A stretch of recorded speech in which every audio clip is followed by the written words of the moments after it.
Spidey needed a hand when he found Sandman a little too hard to handle. But with Ghosty and Spin not around, he turns to a core member of the Avengers. Spidey was in the park, helping keep everyone safe, and just prevented a skateboarding accident when more trouble came. A young girl was starting to gather sand to make a sand castle when the ground shook, and out came Sandman. The villain drove away the little girl, claiming the sandbox for himself. Look who's here. It's this guy, Sandman. And today, nobody's playing in this sandbox but me. But the villain would not be satisfied in the sandbox, taking over the park by throwing sand all over. I am the boss of this playground. The frightened children scurried, and even the adults ran away as Sandman turned the park into a sand gym. Spidey quickly confronts Sandman, but simply can't hold down the gritty villain. With Spidey's web shooter ineffective against Sandman's grainy form, the villain easily got away. You can't web me up. Remember, I am made of sand. The chase led to the residential areas, and while Spidey paused to think of a way to catch Sandman, he found himself near Tony Stark's home.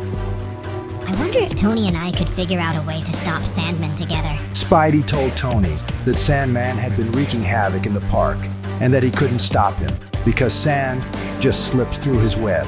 Tony, an engineer and inventor, came up with a new idea to stop Spidey's old nemesis.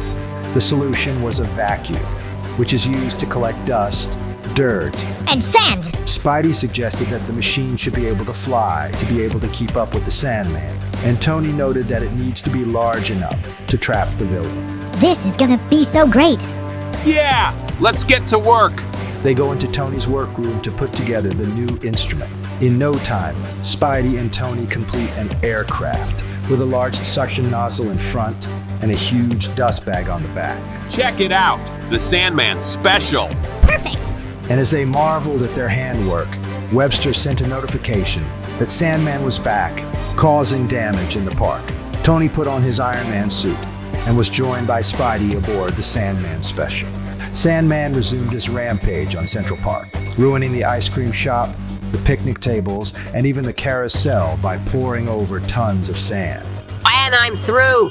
It won't be Central Park anymore. It will be Sandman Park, and it will be the best park ever. Iron Man and Spidey arrive, determined to quickly end all the trouble.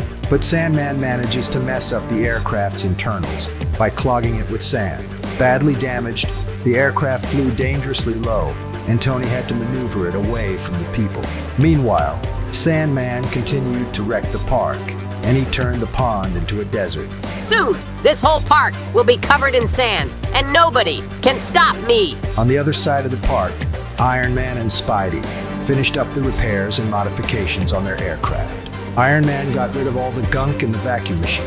Spidey sealed up the gaps to prevent sand from getting in, and the Sandman Special was airborne once more. Hey, what are you two doing back? I broke that thing.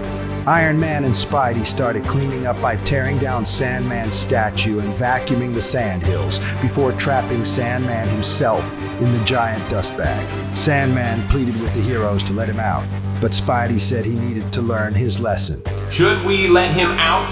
I think he needs a few minutes to think about all the trouble he's caused. Did you enjoy this video? Please hit like and subscribe for more. Thanks for watching, guys.